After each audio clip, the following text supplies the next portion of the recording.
இந்த 20ஆம் திருத்தத்தை பொறுத்தவரையிலே நான் நினைக்கின்றேன் 19ஐ விட நாட்டை வாழக்கூடிய சிறுபான்மை மக்கள் தமிழ் முஸ்லீம் மக்களுக்கு மிகவும் பாரிய முக்கியத்துவம் வாய்ந்த ஒரு திருத்தமாக இது இருந்து கொண்டிருக்கின்றது. காரணம், இது நமது உயிர்நாடி பிரச்சனையாக, அதாவது நமது பிரதிநிதித்துவத்தை எப்படி நாங்கள் பாதுகாத்துக் கொள்வது என்ற அந்த ஒரு சவாலை சந்திக்கும் ஒரு விஷயமாக இருந்து கொண்டிருக்கும் காரணத்தினாலே தான் இது முக்கியமாக இருக்கிறதா நினைக்கின்றேன்.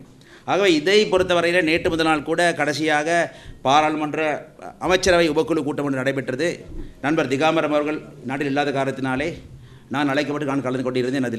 அதிலே ஏழை அமைச்சர்கள் கலந்து கொண்டிருந்தார்கள். ஆகவே அந்த உபகுழு கூட்டத்திலே பாரிய சில முடிவுகள் எடுக்கப்பட்டிருக்கின்றன. அது சம்பந்தமாக செய்தி ஊடகங்களில் செய்திகள் இன்று காலையும் நேற்று இரவும் வந்திருப்பது உங்களுக்கு நன்றாக தெரியும். ஆகவே இத்தகைய சூழ்நிலையிலே இந்த 20 திருத்தம் என்றால் என்ன, அது எப்படி நடைமுறைப்படுத்தப்பட போகின்றது என்பது பற்றிய ஒரு பொது விளக்கமில்லாத நிலைமை நாட்டிலே இருந்து கொள்வது நன்றாக தெரியும். காரணம், உண்மை சொல்ல வேண்டுமென்றால் பாராளுமன்றத்தில் இருக்கக்கூடிய பல பாராளுமன்ற உறுப்பினர்கள் கட்சித் தலைவர்களுக்கு கூட இந்த 20 திருத்தம் தொடர்பாக சரி முழுமையான விளக்கமில்லை என்று தான் சொல்ல வேண்டும். அது உண்மை, யதார்த்தம். ஆகவே அதை சம்பந்தமாக நாங்கள் விலகிக் கொள்ள வேண்டும். இதை சமூகத்திலே இருக்கக்கூடிய முக்கிய முன்னோடிகளாகி நீங்கள் விலகிக் கொள்வதன் மூலமாகத்தான் சம்பந்தமாக முக்கியமான ஆலோசனைகளை அபிப்பிராயங்களை எங்களுக்கு தர முடியும். தருவது மூலமாகத்தான் நாங்கள் இது சம்பந்தமான முன்னெடுப்புகளை எடுக்க முடியும் என்று நினைக்கின்றேன். அதுக்காகத்தான் இந்த அசோகா அவர்களையும் நண்பர் அசோகா அவர்களையும் நண்பர் கீர்த்தி அவர்களையும் இங்கே அழைப்பித்து இங்கே உங்கள் முன்னாலே கலந்துரையாட வேண்டும் என்று நினைக்கிறேன்.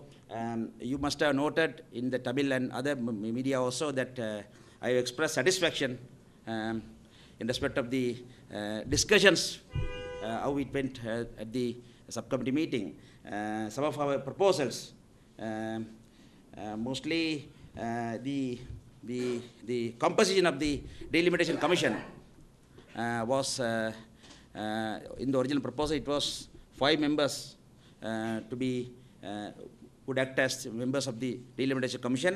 In addition to that, I proposed that there should be 4 more observers which would represent the minorities in the country to look after the interest. When I say minorities, I mean the Tamil-speaking minorities in the upcountry and southern provinces outside northern east, and also then again the Muslims, and again the northern eastern Tamils, kind of a national minority, also not forgetting the singular minorities in the northern east. So they would look after the interests. Fortunately, and that proposal was, after discussions, it was unanimously agreed upon. Then also I proposed that, we proposed that there should be more, in addition to the 160 current electorates, there should be more electorates, new electorates as well as multi-member seats.